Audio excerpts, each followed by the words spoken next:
The monster tells us that at first he finds himself cold, hungry, lonely, and confused. As he travels through the woods, though, he slowly learns how to provide for himself. One day, he comes across a man in a small hut. The man, of course, runs away when he sees the monster, as do a group of villagers whom the monster later encounters.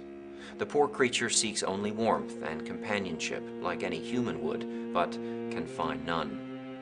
The chapter concludes with the monsters recalling how he began to spy upon a family going about their daily business. He remembers especially how he could not bear to see touching moments of affection between the family members. Watching the family members interact with one another makes the monster realize just how lonely he really is.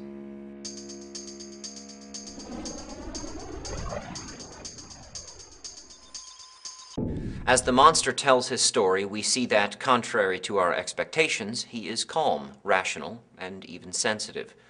Until this point, we have only seen the monster from Victor's perspective, so the creature's first-person narrative account of his journey from Frankenstein's home to the forest of Ingolstadt to neighboring villages provides us with interesting information about the monster's point of view.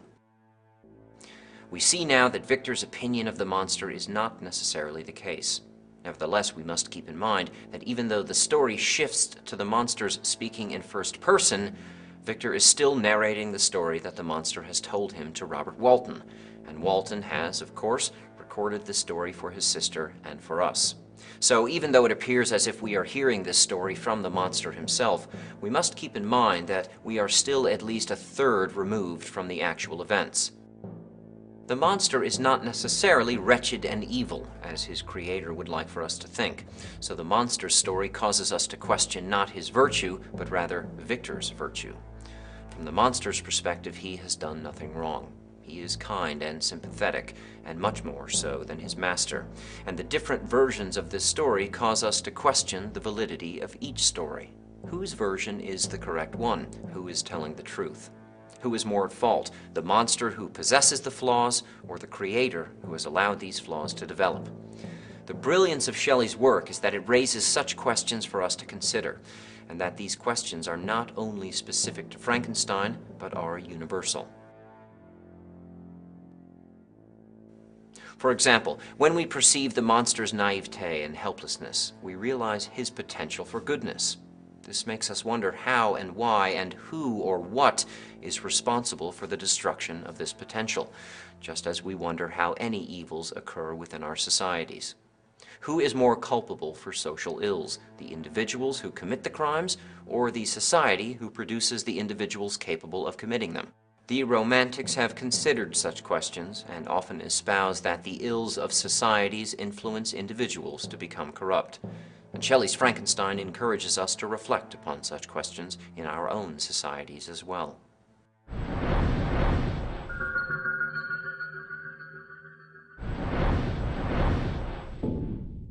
Question 1. As the monster begins his narration, we learn that he is inherently evil, uncontrollably violent, surprisingly optimistic, calm, rational, and sensitive. As the monster begins his narration, we learn that he is calm, rational, and sensitive. Question 2. How does the monster react to seeing touching moments between the family members he is spying on? He becomes incredibly lonely. He is indifferent. He begins to long for Victor, his perceived father. He is sickened by what he views as disingenuous acts of manipulation. The monster reacts to seeing touching moments between the family members by becoming incredibly lonely. Question 3. Which of the following ideas was embraced by the Romantics? Nothing is everything. Mortal life is without purpose. Human beings are inherently evil. The ills of societies influence individuals to become corrupt.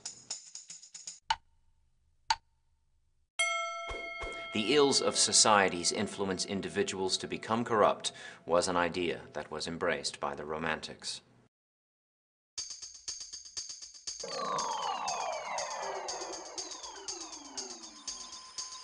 The monster continues to spy upon the family, and in doing so he learns that they are not particularly happy. At first, the monster cannot understand why the family should not be happy, but he later learns that they are very poor and cannot always put enough food on their table. The monster considers introducing himself to them and offering his help, but recalling the reaction to him of the previous people whom he encountered, the creature decides to help them secretly. At night, the monster borrows tools, which he quickly learns how to use, to gather firewood for the family. He can see his small help brings them great joy. He also stops stealing food from them because he realizes just how hungry they really are. The monster is fascinated by these people and does everything to learn their way of life, as well as their language. The monster longs to be like the family. He wishes he could know their feelings. And finally, after learning much of their vocabulary by listening, he begins to try to speak their language. Nevertheless, the monster realizes how far he is from being like these people, for his gruesome reflection, which he happened to see in a pool of water, shocks even himself.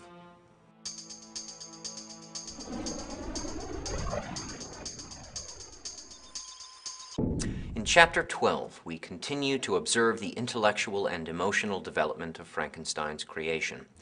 As the monster learns new words and experiences new emotions, we see how, in many ways, he is very much human. However, the poignant reminder of the distance between himself and the family whom he observes is his own reflection. I had admired the perfect forms of my cottagers, their grace, beauty, and delicate complexions. But how was I terrified when I viewed myself in a transparent pool. At first I started back, unable to believe that it was indeed I who was reflected in the mirror. And when I became fully convinced that I was in reality the monster that I am, I was filled with the bitterest sensations of despondence and mortification. The monster feels very human, but looks very frightening. It is his ugliness that separates and isolates him from others, and we see many examples of this throughout the novel. So again, Shelley asks us to consider whether the monster could have been a kind and generous member of the community were it not for people judging him based on his looks and appearance. The monster cannot help how he looks, but the people who see him can control how they react.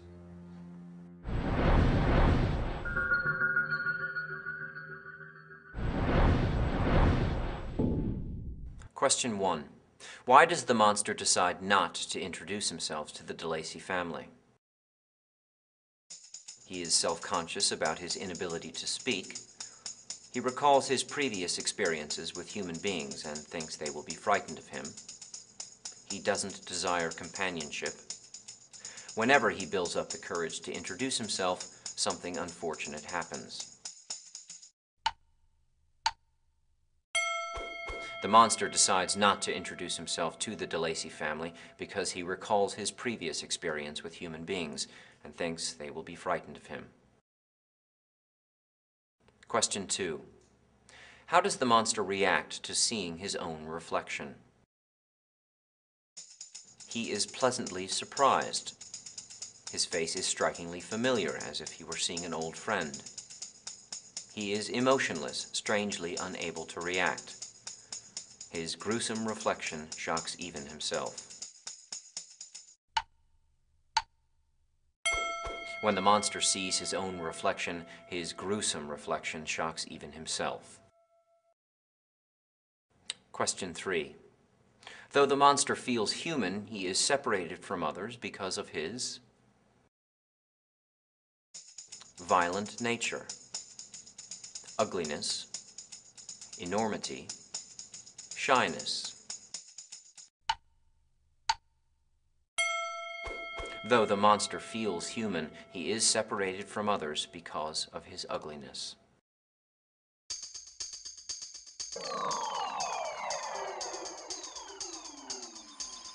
The monster continues to spy on the cottagers, and one day he witnesses the arrival of a beautiful lady together with a countryman.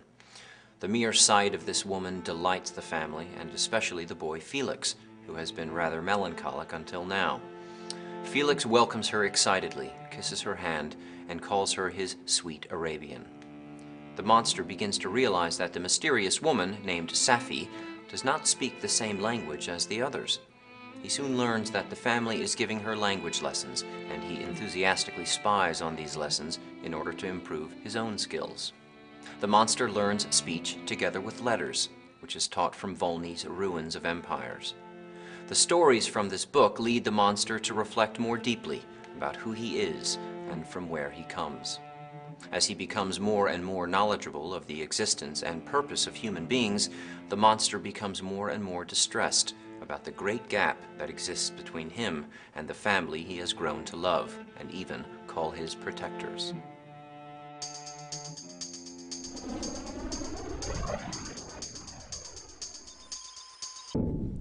The plot advances with the introduction of the foreigner Safie, and another story within a story begins to develop.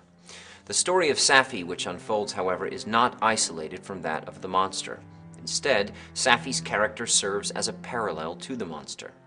Later in chapter 14, especially, we see how the two share similar circumstances. Both are strangers to the country in which they are living. Both do not speak the language. Both, therefore, function as exotic others. For example, Safie is a female who comes from the luxurious East, and the monster is an inhuman creature who dwells in the recesses of nature. Both of these characters contrast with the Western male aristocratic city-dwelling family of the de Lacys. Since Safie and the monster share this quality of otherness, i.e. something other than the hegemonic Western male model, the two represent the two sides of the double-edged experience of fascination and repulsion that the West holds for the East, or males for females, or the city for the country, etc. Furthermore, we can ask to what extent Mary Shelley, an educated woman living and writing within a male-dominated environment, has associated herself with these characters who function as outsiders.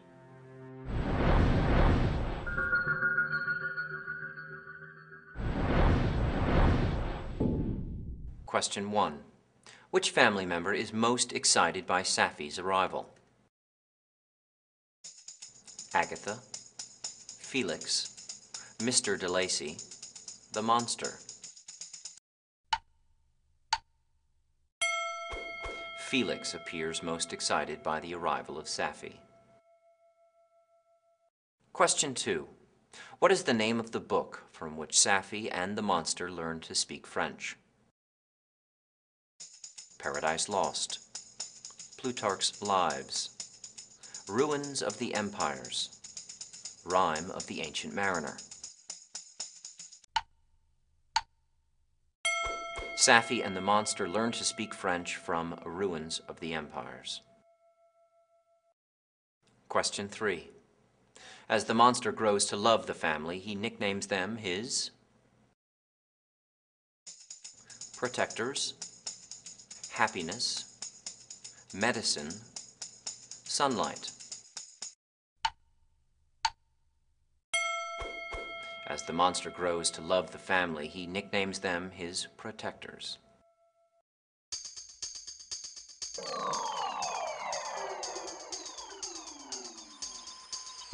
Soon the monster learns the family history of his protectors and why they have been so sad. The name of the old man is de Lacy. He comes from a good family in France, and Felix and Agatha are both refined and well-educated. Until a few months ago, they have been living a good life in Paris with all the luxuries of the city. However, Safie's father, a Turkish merchant, has fallen into bad favor with the government. The day Safie arrives in Paris from Constantinople, the authorities seize her father and condemn him to death. He is said to have been condemned more as a result of his religion and wealth than any crime he had committed. Felix happens to be present at the Turk's trial and became enraged by the injustice of the verdict cast against the captive. Felix went to visit the unfortunate Muhammadan in prison and vowed to help him escape. Safie's father promises Felix great riches for his help, but Felix could not imagine accepting any reward from the man until he saw his daughter Safie. The Turk recognized Felix's interest in Safie and promised to give her to the boy in marriage. Felix was too shy to accept the offer at this time, but in a short while, Safie began to write to Felix with the help of her servant who understood French. Safie's mother was a Christian Arab, whom the Turks made a slave. The father of Safie rescued her, though, and Safi's mother taught her young daughter to be a Christian and develop a strong intellect. So Safi was delighted to meet Felix, who could respect and appreciate her intelligence and independence. The day before Safi's father's execution was set, Felix helped the man to escape from prison. Felix then led the Turk and Safi through France to Leghorn, where the Turk would wait until he could pass into Turkish territory. The Turk pretended that he would make good his promise of giving Safi to Felix in marriage, but secretly, the fugitive did not want his daughter to marry a Christian. Of course, he was afraid that if he told Felix this, the boy would hand him over to the authorities. So the man waited and hoped for a moment when he could sneak away with his daughter and go back to Turkey. In the meantime, the French authorities had discovered Felix's plot and thrown his father and sister Agatha into prison. Felix felt that he should help, so he told the Turk to put Safi in the protection of a convent at Leghorn if he had to leave before Felix could return for her. Felix went back to Paris to help, but his father and sister were in prison for 5 months, during which their fortune was lost. The result of the trial is that they had to leave their native country, France, forever. They were now exiles, which is what led them to the cottage in Germany where the monster had found them. Felix later learned that the Turk stole away with his daughter and sent Felix only a small token sum for all of his help and hardship. Safi, however, was enraged with her father. The moment she was left alone, for her father had to sail ahead since the authorities were pursuing him earnestly, she learned where her lover was and departed for Germany. With the help of some kind people along the way, Safi found Felix.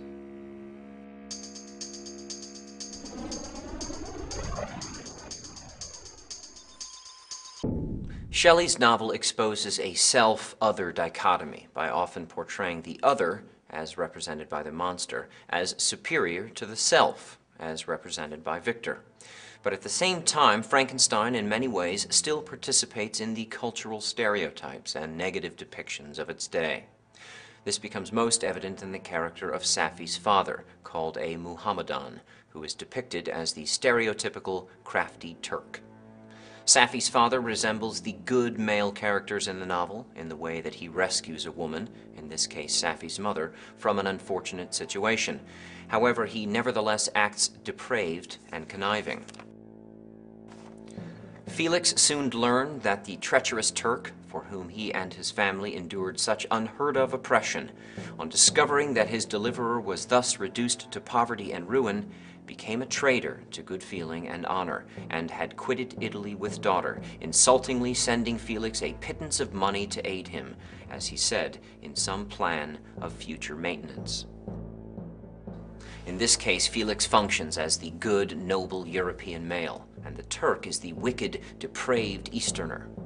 Yet, ironically, even though the novel participates in the negative stereotyping of Muslim Turks, at the same time, Frankenstein condemns the hypocrisy and racism of the times, in which it, perhaps unwittingly, participates.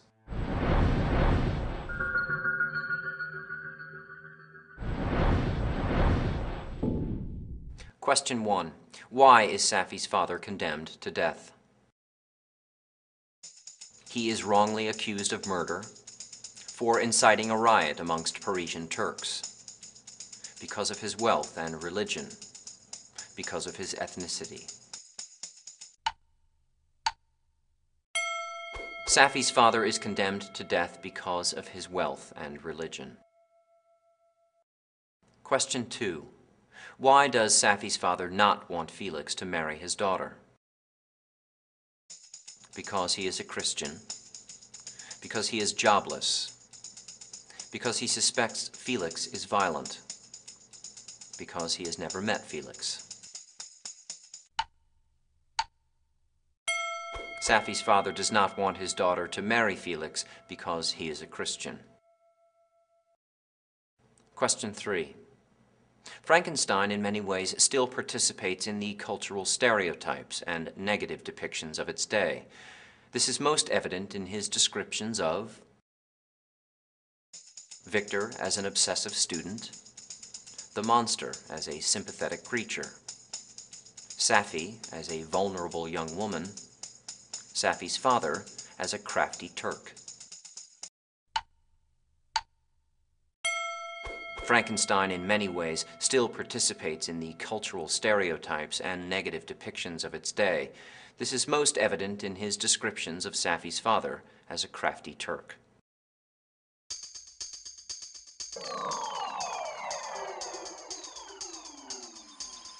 The monster continues with his story and tells Victor of an incident that took place on August of that same year. At this time, he found some clothes and books, including Paradise Lost, Plutarch's Lives, and Sorrows of Werther. He read the books voraciously and had different reactions to each. The Sorrows of Werther caused him again to question his existence. I found myself similar, yet at the same time strangely unlike to the beings concerning whom I read and to whose conversation I was a listener. Who was I? Paradise Lost prompted him to further consider his origins. He related especially to Adam in this version of the creation story. At around the same time, he found in the lab coat, which he had taken from Victor's home, his creator's journal about the events that had taken place before his birth. He felt terrible when he learned from these papers how much Victor abhorred him. Nevertheless, in his loneliness, he finally resolved to reveal himself to the cottagers. He thought that they at least might be kind to him. However, he decided to wait a few months until an opportunity would arise when he could first introduce himself to the blind old man. When the time came and the old man was alone, the monster knocked on the door. The old man answered and invited him in. The monster began to tell him about how he was friendless and in search of companions whom he was afraid would be prejudiced against him because of his appearance. The old man asked the monster to tell him the details of the situation. Since he was blind, he could not be prejudiced and wished to help. Perhaps he could allay the other's fears.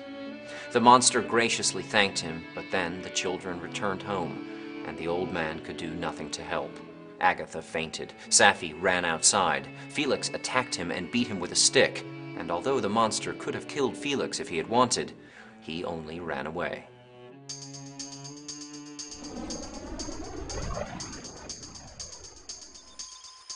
The monster continues to contemplate his resemblance to the humans all around him. He says that, I found myself similar, yet at the same time strangely unlike to the beings concerning whom I read and to whose conversation I was a listener.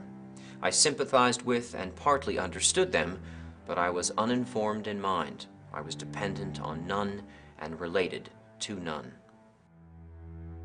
The monster is an outsider in the world in which he lives, and his relationship to others perhaps reflects the experiences of people who are treated as outsiders within our own communities. Mary Shelley herself may have identified with the emotions of the monster, for she was an educated woman who was conversing with men about the literature and history of men. She too must have felt herself similar, yet at the same time strangely unlike to the beings concerning whom I read.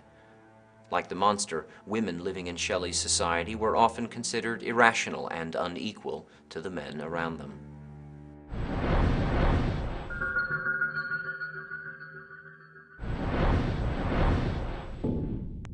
Question 1.